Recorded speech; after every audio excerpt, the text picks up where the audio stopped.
It's like a kind of a family to me because I've been here for 12 years. A giant in the e-commerce field.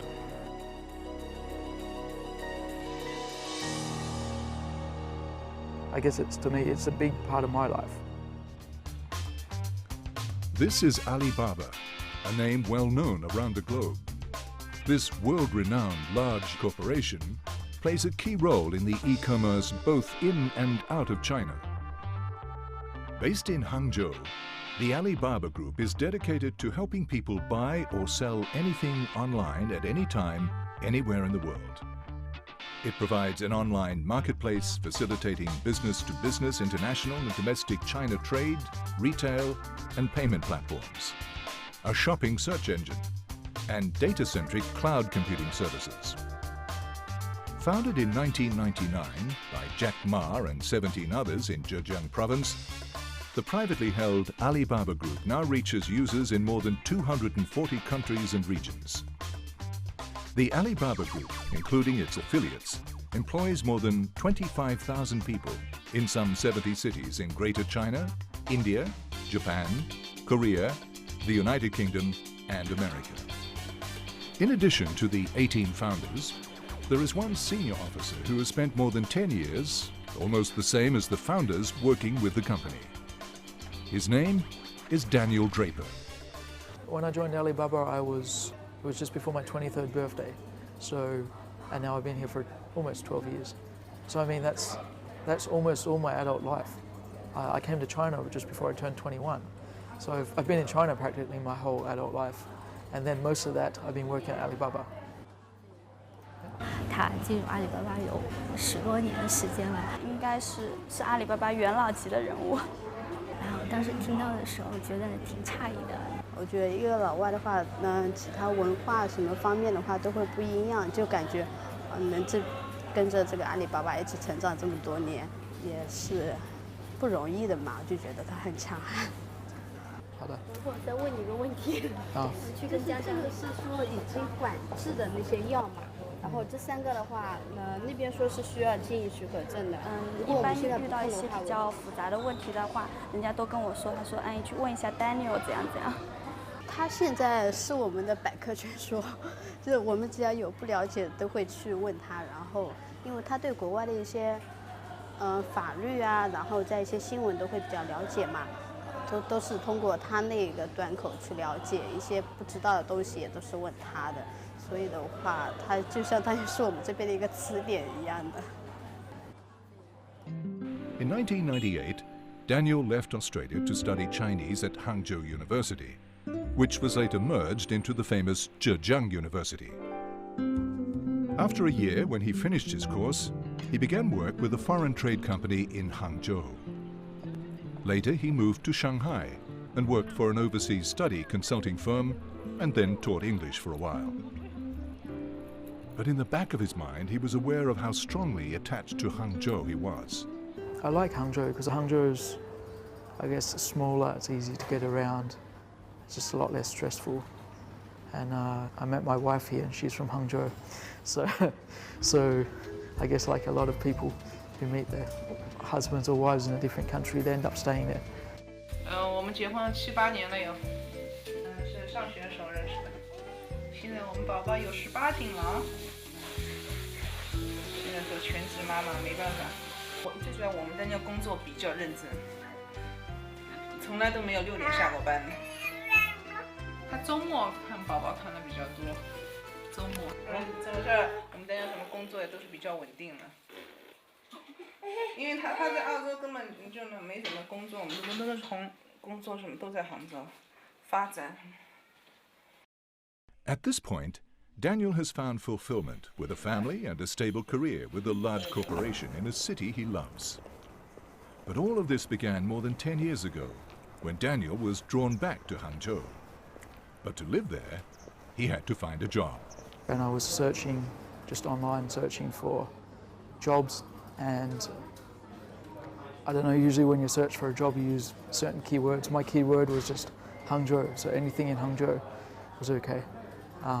And so 3 or 4 jobs popped up, and yeah, one of them was just titled Alibaba, and I thought that was a really strange name, Alibaba, in Chinese, Alibaba.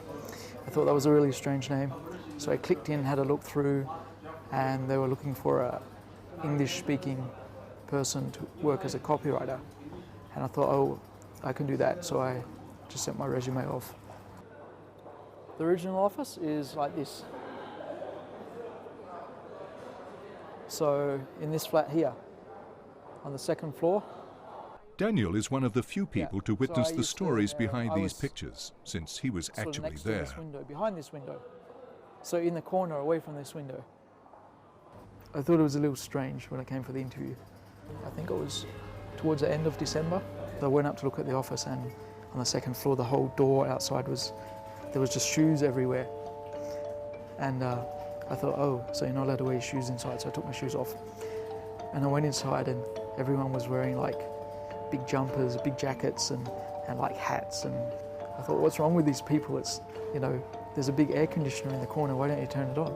And they just said, well, because we've got so many computers and stuff in this one little apartment, which is the office, they just said, oh, we can't turn the air conditioner on because it'll overload the power, and you know, all the fuses will blow and whatever. So at the time I thought, well, this company's a little dodgy. Everything being crammed into one little place. And then after the interview, I came to work here at the beginning of, well, after Chinese New Year. So in February the 14th, 2000. But it was nice and quiet because it's inside a residential complex. Although I don't know what the neighbours thought about having 30 people coming and going at all hours every day. And this is Jack Ma and some of the staff.10年以前，在我的家里，我还有17位的其他的17位的同事，刚才的创业者们，我们描绘了一个图。我们认为中国互联网会怎么发展，中国电子商务会怎么发展。我们讲了2个小时，从此就开始走上了这条路。我记得9年以前，有人认为阿里巴巴的商业模式，阿里巴巴提供的服务，就像是把一个万吨轮抬到喜马拉雅山上。 So I wasn't really expecting the company to grow that fast, although we were all working really hard in that. So we knew there was a lot of, we were growing. Daniel did not foresee his choice would provide him with an opportunity to witness the growth of a future e-commerce giant and experience the rapid development of the internet marketing industry in China. I told my family back home I was going to go back to Hangzhou to work, okay, and they said, what are you going to do, or where are you working, or whatever. I said, oh, I'm working for a company called Alibaba, and they thought, well, that's strange. And then, because it was quite a small company at the time, I went back to Australia in about May 2000, after I'd been at Alibaba for about 3 months. But while I was at home, there was a TV program on which was talking about, I guess, internet companies or something in China. And Alibaba appeared for about 10 minutes, and apparently I was in the movie, in the show. I didn't see it, but after that my family were quite interested in Alibaba, because they thought, well, if you're not a very big company, if you're not very influential, then how could you possibly be on a TV show in a different country? So after that they've sort of, I guess, taken notice of Alibaba in the news. In 2003, SARS broke out in China and around the world. To some extent, this disaster put internet-based e-commerce on a faster track. At the end of 2003, the company had more than 4.4 million subscribers, while the number reached 7.7 million by the end of 2004. Only 2 years later, the number surpassed 20 million. By the end of 2009, there were more than 40 million subscribers enjoying Alibaba's service. Ever since 2003, Alibaba, as well as the entire e-commerce industry in China, entered a stage of rapid development. This was in 2009. We had a relay race this place is back in the original office. We had a relay race from there to this office. So this is crossing over the river,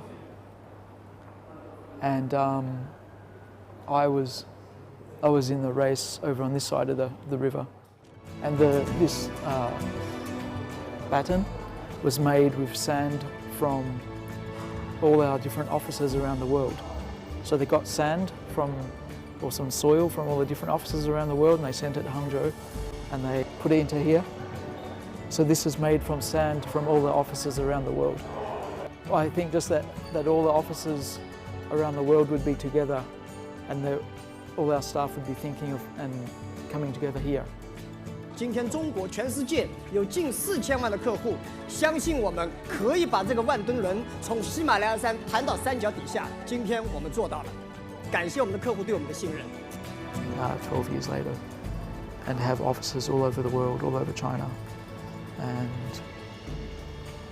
working with different companies all over the world, we've grown pretty quickly. I mean, if you look at companies, I don't know, old companies, like old style companies, they may take 20 or 30 years to grow this big. But yeah, I guess we have grown pretty quickly. And there's always so many different things going on, so many different projects and different cooperation with different companies and stuff going on. Many foreigners choose to live in different countries. So what keeps them there? Maybe it's the lifestyle, maybe a new career direction. Maybe if I didn't work for Alibaba like years ago, if I didn't know about Alibaba and I just continued working as a teacher, yeah, I may have gone to work in Shanghai, or may have gone back to live in Australia. But because I've had a good, stable, decent job for this long, so here, been here long term.